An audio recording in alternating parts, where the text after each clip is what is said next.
So I told you last time that this is a fun one, right? Because this is like everything that you love to do about your business is all right here, right?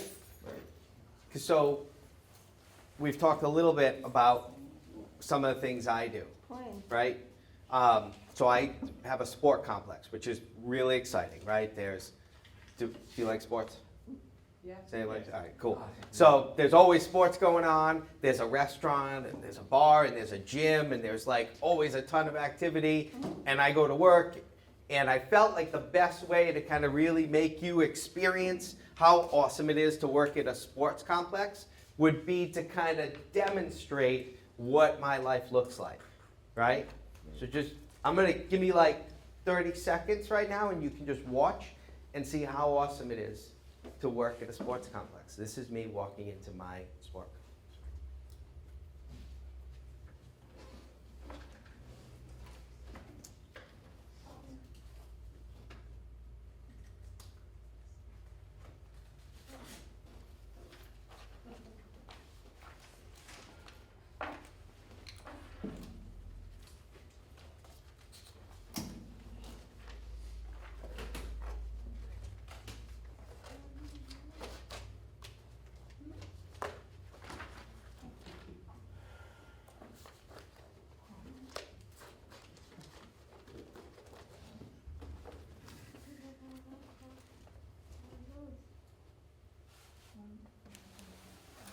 Is it riveting? I'm completely Is it awesome? It is funny because so people come in all the time or that you talk to and they find out what you do and they're like, oh, that must be so cool.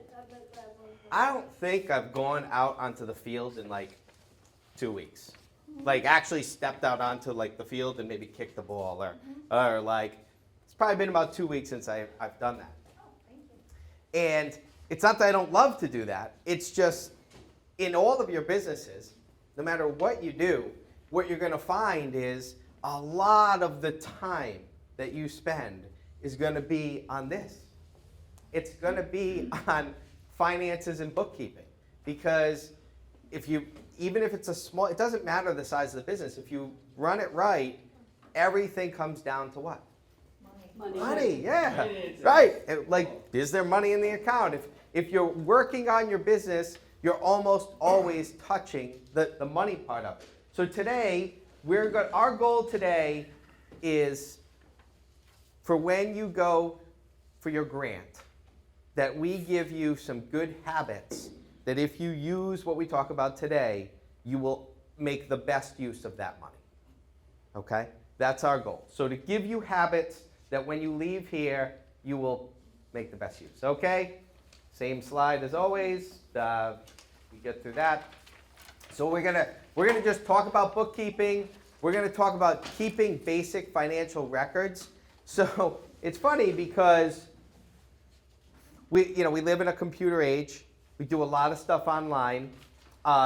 There is still I still do a register for all the checks that I write. I still write it out. And we'll talk why in a little bit. Like, why you gotta go and do that, right? Everything's online. Your bank's online. Why would you even have to write down stuff like that? Obviously, we'll go through community resources. This is a big one. Getting the biggest, if I was to rank the most important or most valued resource you guys have for free, it's the fact that you can get financial counseling for free through like the resource partners. Because that one I have found is usually the most expensive. And because it's so tailored, a lot of times you'll get someone who's a CPA, right, who's a financial counselor, and they're doing all this stuff and they just want to give back. So they have this amazing skill set that they charge a really, real high price for if you pay them. And because you're part of the business planning class here, they do it for free. What you got to keep in mind is there's no like check at the door when you use these resources. Like, oh, I make too much money, I can't use these resources. Or, oh, my business is too big, I can't use. That does not happen, okay, at any of the resource partners.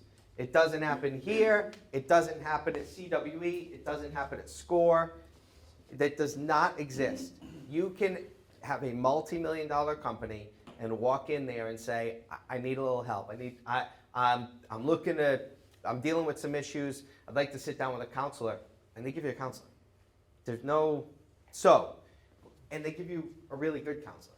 So take advantage of those things. There's a big misconception that, well, if I'm not paying for it, it can't be that good. That's not the case at all. Without cheating. If I say we're talking about bookkeeping, what are we talking about? We're talking about accounting, okay? Yes? What else are we talking about? Like if you bill somebody, I bill the agency, so that's another way of bookkeeping. Billing, cool. Billing's definitely a part of bookkeeping. Income, yep, income's a part of And bookkeeping. paying your own bills. So if I said, what's the difference between accounting and bookkeeping, right? There is a slight little difference, okay? So what we're doing, bookkeeping, is really just keeping track of all the money going out and all the money coming in. Accountants do a little more beyond that, right? So they take that and then they apply it in certain areas and they find ways to save you money on taxes. They do kind of the next level of bookkeeping. But so if you do a nice job bookkeeping, at the end of the year, if you file your taxes, right, and you go to your accountant and say, here's what my business made, their job's real easy. Right? Can I use you as an example? Mm-hmm. All right, so when you came yesterday, you came with some numbers. Yeah. Like you knew exactly what your income was for the last 4 years. Yeah. That's bookkeeping. Yeah. Okay? But the fact that you can produce that like that, probably took you 5 minutes to look it up and get it, Yeah. is excellent. And that's kind of the patterns that we want to get into. So one of the big things you need to be is this right here. And if you remember all the way back like a month and a half ago to class 1, when we listed all the parts of being an entrepreneur, remember that day? And one of those bullets was organized. And we raised our hand, right? Who here is this? Who here is that? We said, who here is organized? And I kept my hand down purposefully, right? Because, I may not be my strongest piece. Organization with finances is really, really important. So, if being organized is something you struggle with, what do we do? What do we suggest? What are we going to do? You get help. You get help. You get help. Okay? You put people on your team that can help you with that part of it, because it is the most important part to bookkeeping, right? Here's a tip. To be really diligent with tracking all your money, I recommend 2 things. One is anytime you take money out or put money in, you write it down. Maybe the end of the day or whatever, right? But also, as part of your business, right, I recommend scheduling time. Right? So maybe on Monday, you schedule time to call people to maybe sell your product or get new business. Maybe on Tuesday, you set aside time to like working on your product or painting. If Tuesday's a paint day, if you're an artist, right? And maybe on Wednesday, you block out an hour and it's bookkeeping time. So for an hour, what I do is I make sure that throughout the last week, everything that all the times where I maybe wrote money or did anything, did I get it all? Or did I forget something? So I set aside time just to kind of have a check in. So you make it a daily activity if you're doing stuff daily. Like, so anytime you do something with the business, but then you also make it like once a week beyond that where you have like a check and balance to make sure you did that. So let's go into what the top 3 things that we need to do. All right, thing number 1, open a separate bank account for your business. Who still has to do that? It's okay, you can sell yourself out. Who still has to open a bank, okay? Still got to open a bank account, all right? If you still have to open a bank account, all right, so that's a good conversation. So maybe we can get a bank account open, right? What would be another barrier why someone maybe didn't open a bank account yet for their business? Didn't make enough money yet. Don't have enough, okay, awesome. Don't have maybe enough money to put into it, Okay, I will tell you that you can find bank accounts that'll let you open them up for like $10, right? Just to get it opened up. Didn't know you needed one. Didn't know you needed one. So you were mixing money up until this point. Yep. So one of the biggest ones that we hear is, well, there's two. There's one that is like a legitimate reason that, all right, I can't open up a business bank account. What do you think? Think back to our other classes. What do you think one thing you have to go to the bank with? Business license. So, all right, awesome. So you need a business ID. So like you have to register yourself as a business, right? And they give you a little business ID tax number, and now you can open up a business bank under that name. Otherwise, they're going to say, well, we can't open up a business bank account for you because you don't have your business ID yet. Okay, so now I was like, well, all right. So you go get that. Okay, so but what's the most important part about opening up a business bank account? Is it that it's in the business name? What's the most? It's really important because you do not want to co-mingle It's a great word. funds. Yes. Commingle funds. All right. Meaning, meaning that you don't want the government big brother coming in and say, wait a minute, you're co-mingling, and then you'd be in a lot of trouble. All right. So, you So don't for want people like Big me Brother, who can, government, right? Now you're talking over my head, which way up here. I usually Commingling call- funds. What does that mean? That means mixing your personal finances and your business Yes. finances. Right. So it means that the same money that pays my house electric bill is in the same account that pays for my coffee. So the easy way to start out, just so you can get started in the right direction, is just open a separate business account. I mean a separate personal banking account. So you have two personal accounts and you only use one for business purposes. It's fine to do it that way, just to kind of get the ball rolling in the right direction. What you can do is once you get your business ID, you can just open your business account and just move the money into there. But if it was always separate, it's easy to track and nice. So for those of you that haven't done it yet, if you haven't done it because you don't have a business ID yet, that's okay. Open a separate personal account and get that stuff off to the side. You could- So that, hold on one sec. So That's should all right. you open a business account even if you're pre-revenue? So that's a good account, a good question. So some people are like, well, when do I open an account? There's no right answer there. I would say that the minute you start taking money, right? If you get 1 gig, or right, okay, now maybe it's the time. So that first chunk of money that comes in, you can go open your account. If you're someone like me that just likes to get something, like I like to just check a box, so I can say, yeah, I already did that. I don't have to think about it anymore. Because then for me, it's like still a looming thing I got to do. If I know I'm really going to try to push to make this thing work, then I may take $10 and just go open the account so it's done, right? So that way I don't have to think about it. There's no right or wrong there. It's just more, if that doesn't stress you out to wait, then wait. When you get the first chunk of money in, open up. If it does, maybe you just do it to get it done. I'm a do it to get it done person. I like things to be like filed away, so I don't have to think about them anymore. The other thing, and it's to that point, that was the last point I was going to make about that, is a lot of people are like, well, when do I do it? A lot of people here have already sold stuff. Now, you've sold some art. Yeah. Did you have a separate account before you sold it? No. No, okay. Right? So a lot of people do that. They're like, well, I'm just starting out. I'm not quite sure what I'm going to do with this, right? I started making art, and then people said, hey, it's really good. Maybe you could sell it. I started selling it at craft fairs, and it just kind of didn't think to open, right? So that happens a lot of times. It's like, well, when am I really a business?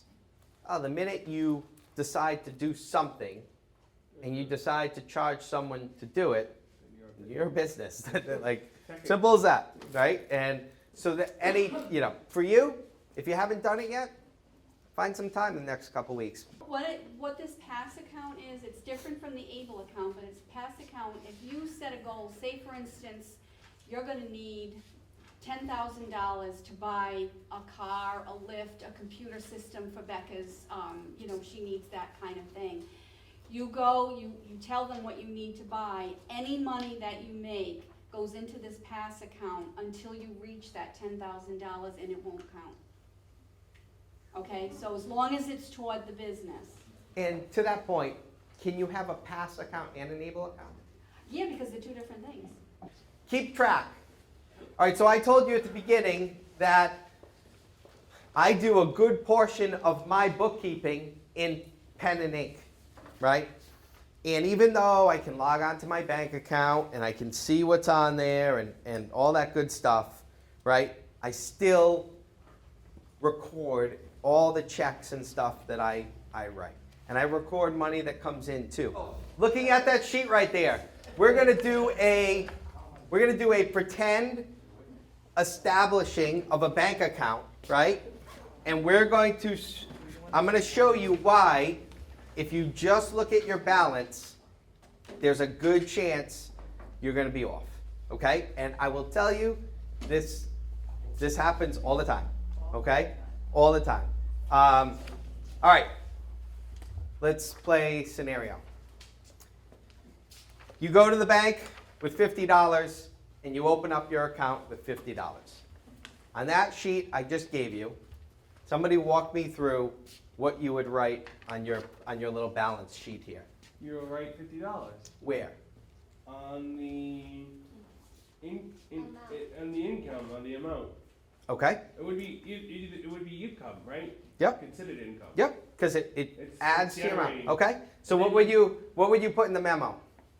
You just put like deposit $50. Okay? Or open account. Sure. So do that. Today is the 24th. Well, So based on what we just did, how much is in our bank account? $50. All right, cool. So now tomorrow, you realize that you need to go buy a widget. And a widget, just so you know, every business has widgets. They're just whatever it is that you need to do business. Where a widget could be coffee, a widget could be paintbrushes, a widget could be, book, whatever, anything. It's a widget. So you go and you take out $25 from the bank to go buy your widget. Where would that show here? Okay, under expenses. So tomorrow's date is the 25th. So you could put source, you could put withdrawal, you could put widget, whatever you want to put. Got it? All right, how much is left in our bank account? 25. All right, great. 25. So we sell our first painting. We're all painters today. We sell our first painting. The guy pays $100 for our painting. So let's say tomorrow we sell our first painting. We get $100. Where do we put that? Income. All right. So we'll put tomorrow's date. We'll put source. We sold the Mona Lisa for $100. Okay. So we have $125 right now in our account. One of your pieces of equipment breaks. Oh boy. Okay? A guy comes and fixes it, and you write him a check for $100. Where's that going to go? That's gonna go to Expenses. expenses. All right, so put a date. Yeah, sure, same day. So put the date. That'll be a bad day. Your source is going to be, check number. So we always write the check number. So on a checkbook, if you can visualize it, I don't have one on me, but on a checkbook, in the upper corner, there's a number, like the number of the check. You write the check number down. All right, so it's going to be check number 119 today. So if you haven't wrote one yet, it's 119 for $100, and it's to, Joe's Fix It. So I'm Joe's Fix It. Has everybody got that? How much money do we have now? So we have $25 left. I'm Joe's Fix It. So you gave me the check for $25 and I put it in my wallet. And then I went home for the weekend and then I forgot about it. And then I went to work the next week and I forgot the check was in there. And a couple days went by and I forgot to go to the bank and deposit that $100 check you gave me. Okay? So it's still in my pocket. So that money isn't going to come out of your account till when? Until when they cash it. Till I cash it. And I haven't cashed it yet So so hold on, Okay. TV timeout. I haven't cashed it yet. So that was Friday. All this crazy day happened to you on Friday. Now next Tuesday comes, and I don't know about you, but I don't remember what I did last Friday. Unless I wrote it down, I can't. If you ask me, what did you do? What, especially at work, what did you do at work last Friday? Oh my God. Forget it, because at work every day kind of runs there. You're doing the same thing. I don't know, right? So Tuesday comes, and I go to the bank, and I go to the teller, and I say, "Can I have my balance?" Actually, I go to the bank with $25 to deposit, and I say, "Can I have my balance?" And she prints up my balance, and it says that I have $125, and I'm psyched. Because Joe hasn't cashed his check, but I forgot I wrote Joe's check, right? So now I go, and I'm like, you said to me, how do you know how much money you got in the bank? And you said you look at your balance sheet, right? Which most people do. I'm calling you out just because, whatever. But most people do that. Oh, this is what I got. So you say, great, let me take out $100. I'm going to take out $100. I'm going to go to the casino and double it. Okay? So you take out $100. Where's that going to go on here? Expenses. All right. So if you go to your expenses and you write in the date and $100 right now, what are you going to see? A minus. Joe's gonna be mad. Negative. Yeah, Joe. And then you have to pay. Joe's Well, one of the Good. Now what are you going to have to pay One of for? the things I use to That's do. it. Hold on. Stick with me, though. What are you going to see now? You're gonna see negative. Dennis. You're gonna have to pay for a fee. Yep. And Joe's gonna be mad because he has to pay for. Because his fee check's going to bounce. on his balance. If I used my bank account to see how much, if I logged into the bank account online, it would have said $125 was in there. And the only way I would know that it's really not in there is with this. Because I can see on my sheet that, oh, that check hasn't cleared yet. They didn't cash that check yet. I don't really have. So why is this stuff so important? So I'll give you a prime example of how this can backfire really bad. So I have a guy that works for me that runs all our day-to-day stuff, okay? And he has an account. It's just for him. So no one else uses it. He uses it, and he writes checks for little stuff that comes up. Blah blah blah blah. I told him, right? I told him at the very beginning. I'm like, make sure you keep track of your checks. So a couple of months go by, and all of a sudden, I said, make sure you keep track of your checks, and when your account gets to like $200, let me know, and we'll put more money into it, and we'll keep it at that. So a couple of months go by, and all of a sudden, I see he bounced like 2 checks. Every time you bounce a check, it's $35. Yep. Okay? He bounched 10 checks. What's the math? That's $350. Okay? $350. You don't get that back. And you give it to the bank fairy, right? Yeah, Bank fairy takes $350. Bank fairy All right. says thank you. So I sat down with him, right? True story. Sat down with him. I said, okay, what happened? I told you if the account gets low, tell me, right? I said, all right, let's do this. We're going to fund your account so that you have money in it, but I need to know how many other checks are out there and who they're to and what they're for. So bring your register and let's sit down and let's go through it. So I need, right?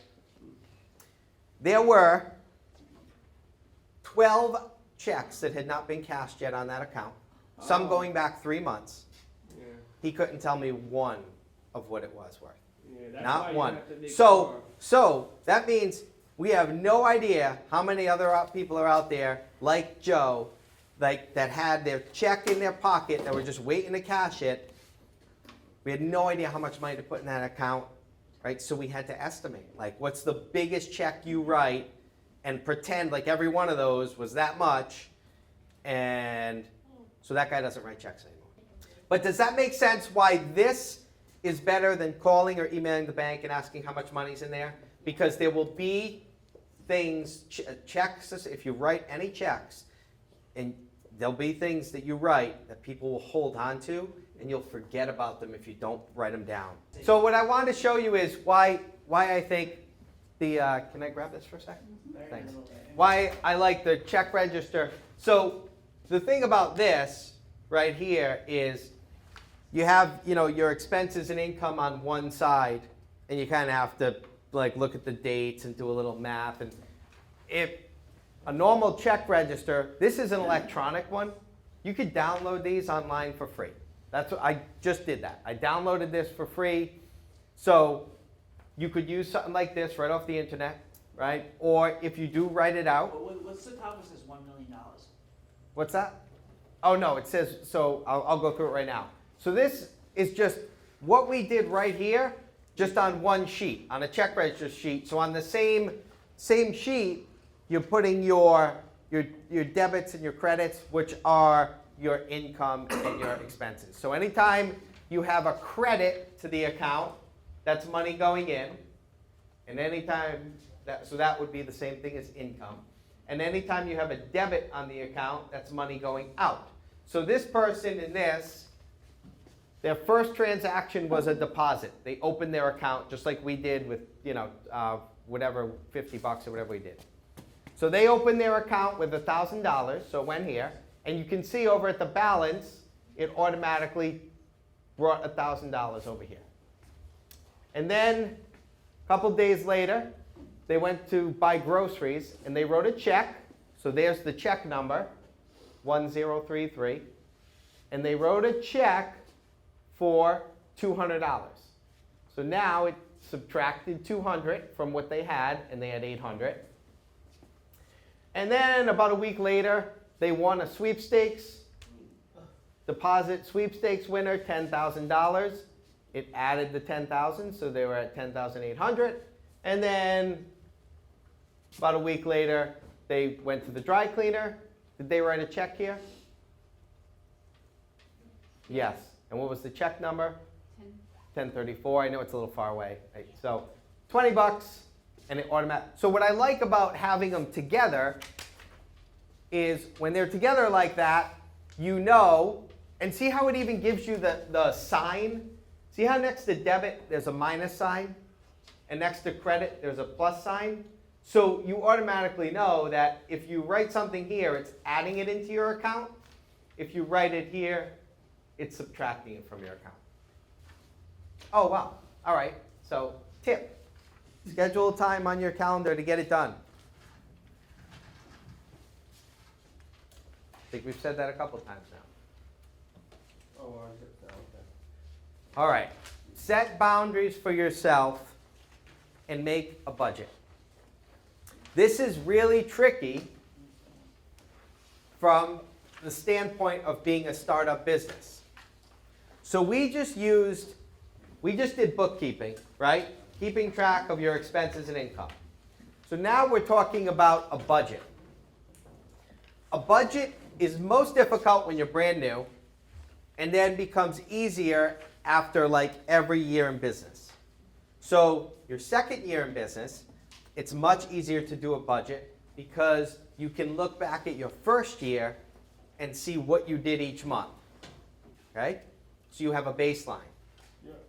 Right? That helps tremendously, especially businesses that are seasonal, like landscaping, things like that you do a lot of your work in maybe half the year, right? Seasonal businesses, it's really good to see, like, this is how I did every month, this is when I did well, this is when I didn't make as much money. But the initial budget is really tough. Like, how do I know how many cups of coffee I'm going to sell? Okay? How many people are going to pay for the cat therapy that I want to do? Right? How do I know that?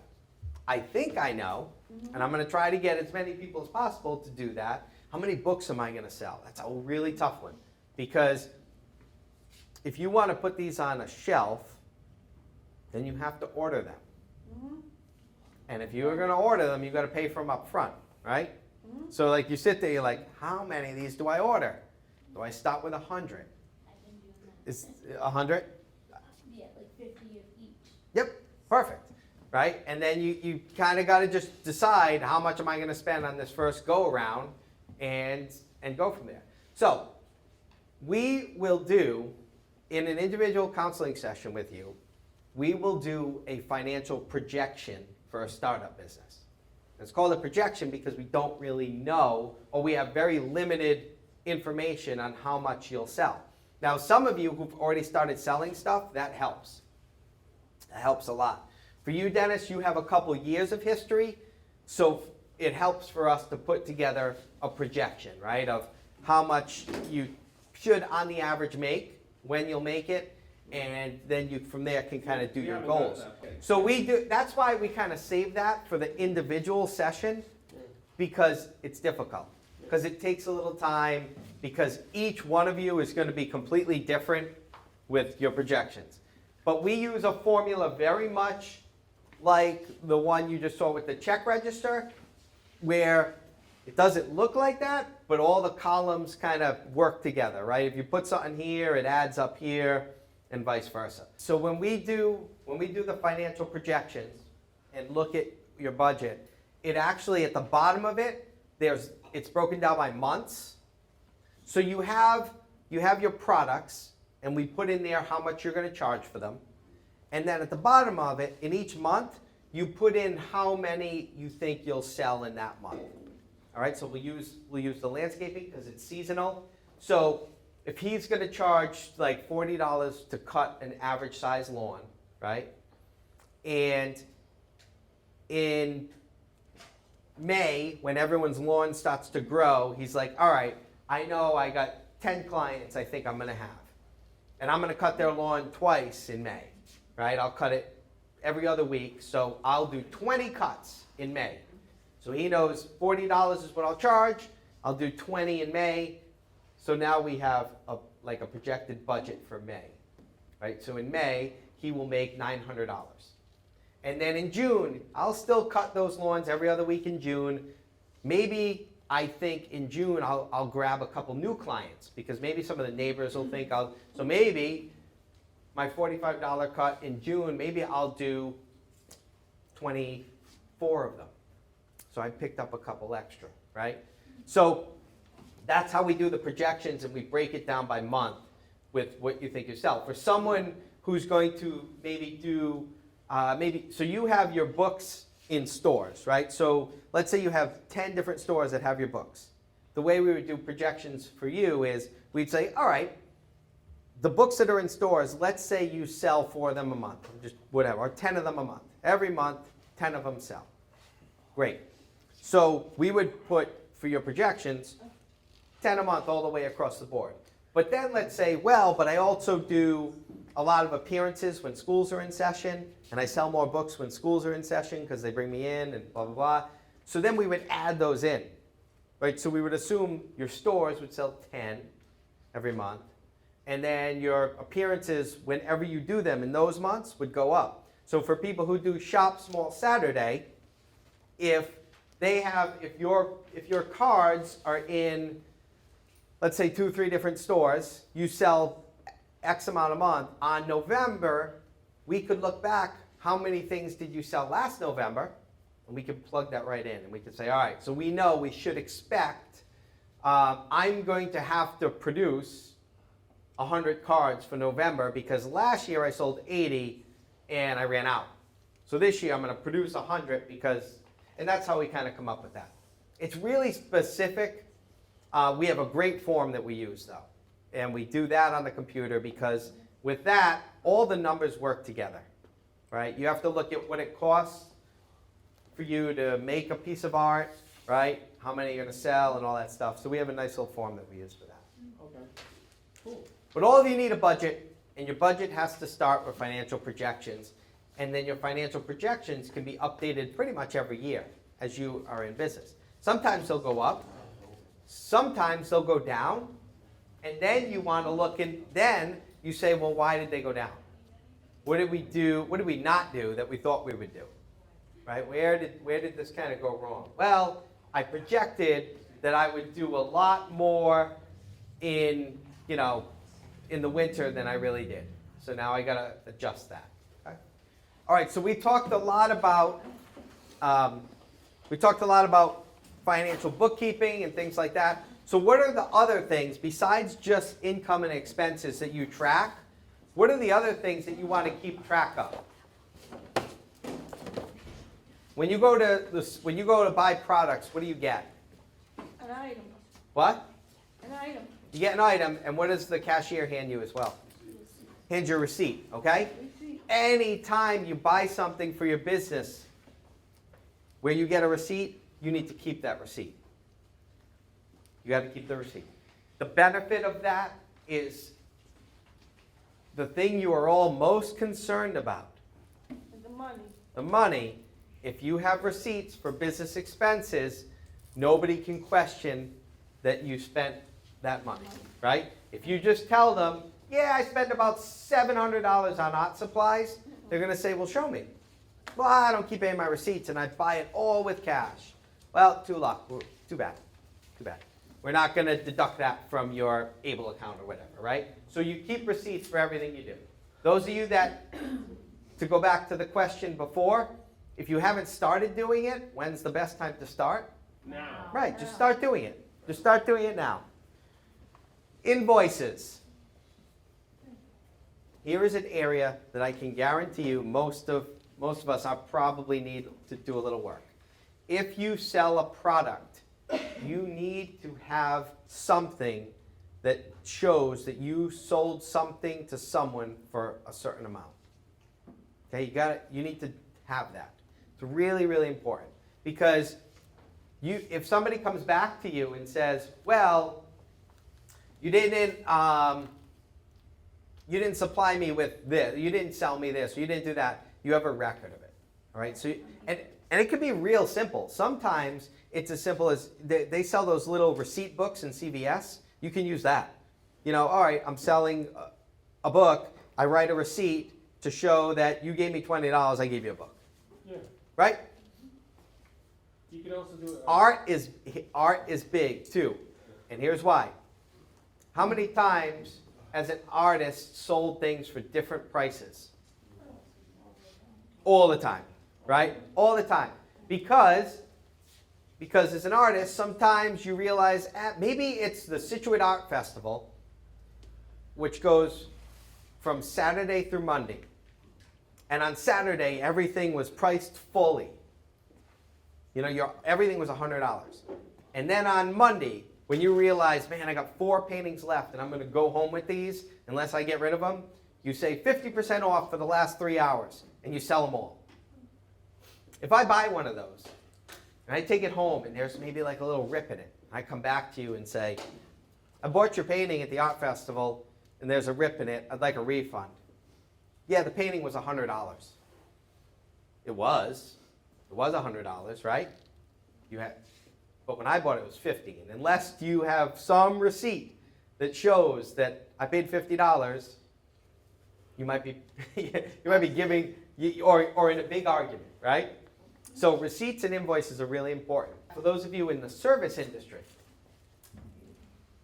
landscaping, you're going to do presentations, right? And you're going to provide a service.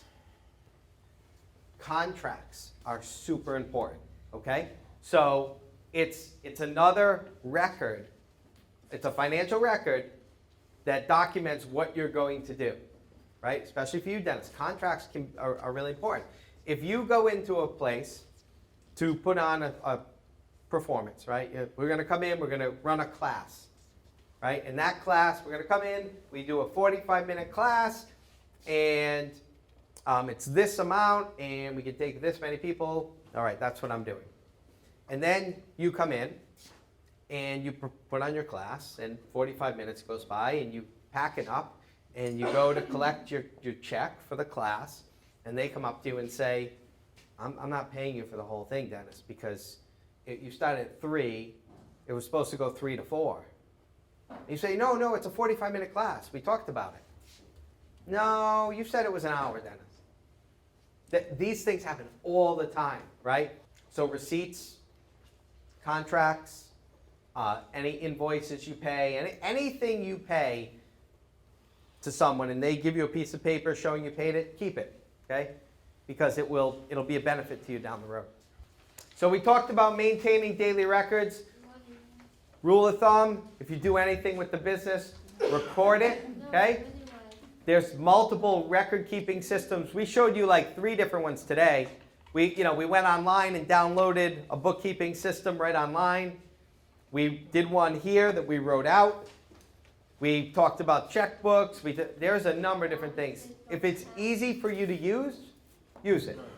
As long as it gives you the information you need and you at any point in time can accurately tell what you have for money, including checks that haven't cashed, it works. Now, you're all going to get one of these when you leave today. These are excellent. It's a little file folder. I put a little piece of paper in there. It's got little tabs to it, right? So it's called an accordion folder because it should be called a broken accordion folder because it's not working, right? But it's got the tabs, it's got the little things, Yep. it's got these little pieces of paper that have months on them. Yep. So if you wanted to organize your receipts by months, you would just slide them in like January, February. But the nice thing about these is you can also do it alphabetically, or what I do is I use the backside that's blank and I do it by like bill. So cell phone, I write cell phone on it. Every time I pay a cell phone bill, I put it in here. So like I said, you find any system you're comfortable with. We talk about a bunch of them. If you're not comfortable with any of the ones we talked about, we'll come up with something because you can be real flexible. So we just talked about this. Keep and file your receipts and your bills. Take advantage of this little filing system. It's real easy to use and it keeps you organized. If you're not an organized person, then do what? Ask for help. Get someone to help you. Thank you. If Yeah. you want to have a good idea of how you did at the end of the year, it is 100% up to all of you to do these simple steps that we're talking about here. Yes.